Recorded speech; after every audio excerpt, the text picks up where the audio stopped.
Salut les amis, j'espère que vous allez bien. Alors en direct du bloc, cette vidéo pour parler d'extrasystole et vous poser une question. À quoi servent les veines cardiaques? À quoi sert la grande veine cardiaque? Vous posez des questions, hein, mes amis cardiologues, mes amis médecins qui sont connectés, salut tout le monde. Vous vous posez la question, à quoi sert la grande veine cardiaque? Est-ce utile?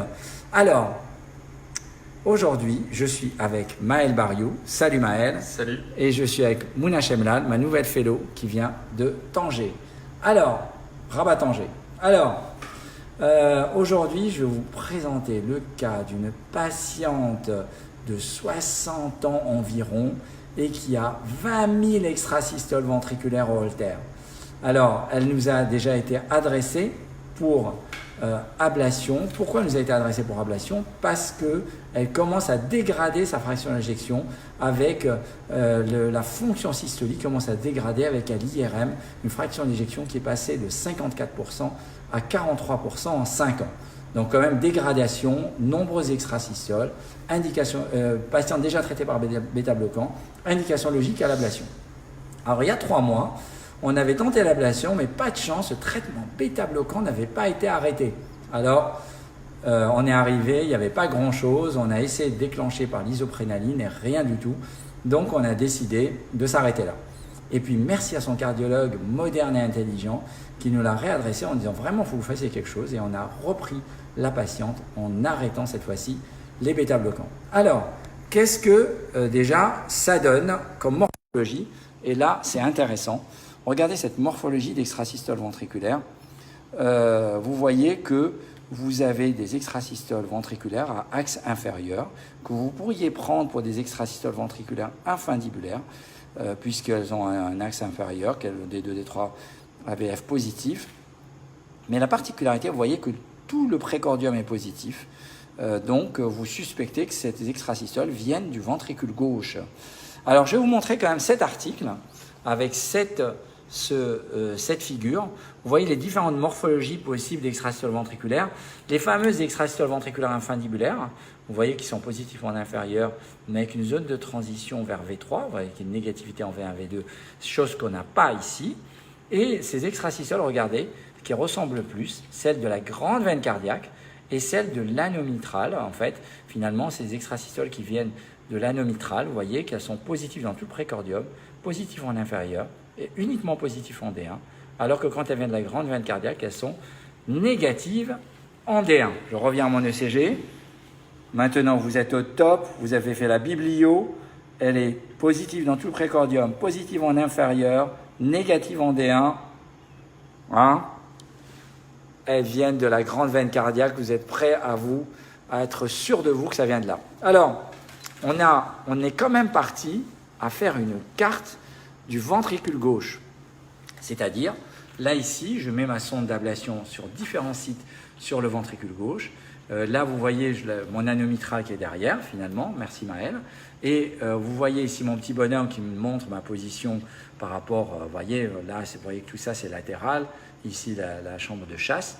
Et vous voyez que là-bas, ici, ça vous donne qu'est-ce qui est le plus précoce. Et vous voyez que ce qui est le plus précoce, c'est ce qui va être le plus rouge. Maël nous le montre avec la flèche. C'est ce qui vient finalement de cette zone latérale du ventricule gauche. Mais alors, la précocité, elle n'était pas majeure. Et comme elle n'était pas majeure, et comme on avait bien analysé notre ECG avant, on a dit on va passer notre sonde via les cavités droites dans le sinus coronaire et aller mapper finalement cette grande veine cardiaque. Donc on passe la sonde et on peut dessiner comme ça l'ensemble du sinus coronaire et on arrive par là et puis on remonte et puis on va dans la grande veine cardiaque. Ça vous donne un peu une morphologie à la radio qui ressemble à ça finalement. Vous voyez, c'est-à-dire que votre sonde, ça c'est la sonde VD, ça c'est la sonde VG qui va dans le sinus coronaire et qui prend la grande veine cardiaque. Là on est sur un oblique antérieur gauche à 30 degrés. Et vous voyez cette fois-ci la précocité. Vous voyez, on peut nous aider et on a vraiment un travail d'équipe avec les techniciens qui va nous montrer la zone de précocité, ici la plus précoce, et qui est précoce de moins 31 millisecondes. Moins 31 millisecondes, les chiffres sont en bas, ici, donc vous voyez, tout est objectif. Et on le voit effectivement ici avec le potentiel jaune qui précède le QRS de 31 millisecondes, c'est-à-dire vraiment, ça devrait venir de là. Alors l'étape suivante, ce serait de vous montrer par exemple la carte d'activation. Et ça, vous aimez bien parce que c'est assez simple à comprendre. On le montre en format vidéo et vous voyez que le format le plus précoce, il démarre bien ici. Et puis après, vous allez voir, hop, il démarre là et puis il diffuse à travers les picardes, puis vers l'endocarde. Et vous voyez bien que quand on était là, on se disait bien qu'il se passe quelque chose ici et il a fallu aller ici pour l'enregistrer. Alors, vous pouvez aussi faire de la topostimulation, c'est-à-dire vous mettez votre sonde à l'endroit que vous voulez, vous stimulez et vous regardez si la morphologie de ce que vous déclenchez est similaire ou pas à l'extrasystole. Donc, vous regardez ici, donc on s'est mis à l'endroit cible de tout à l'heure, on a stimulé et on a les deux QRS superposés et à l'œil, c'est vrai, ça paraît juste magnifique. Et l'avantage des systèmes de cartographie, c'est qu'ils vont nous donner un chiffre avec un pourcentage d'égalité de 95%. Donc là, vraiment, a priori, on est très bien situé. Et donc, on va aller réaliser notre ablation, aller se positionner à l'endroit qu'il faut. Et ici, vous voyez, vous positionnez le cathéter d'ablation à l'endroit. Vous voyez ici, quasiment en live, avec la force de contact qui est juste ici, en grammes. Et vous allez voir, au moment où le tir va démarrer, en vers, voilà, 0 secondes, et le tir a commencé. Et tout de suite, l'extrasystole a disparu. Donc c'est vraiment un effet qui a été immédiat. Alors le tir s'est arrêté au bout de 30 secondes parce que l'impédance, la résistance au niveau de la sonde était élevée, probablement parce que à ce site-là, on avait atteint une transmuralité. Et donc ceci a fait que probablement sur le premier tir, le résultat était légèrement incomplet. On a déclenché même, regardez, cet aspect de tachycardie avec la même morphologie.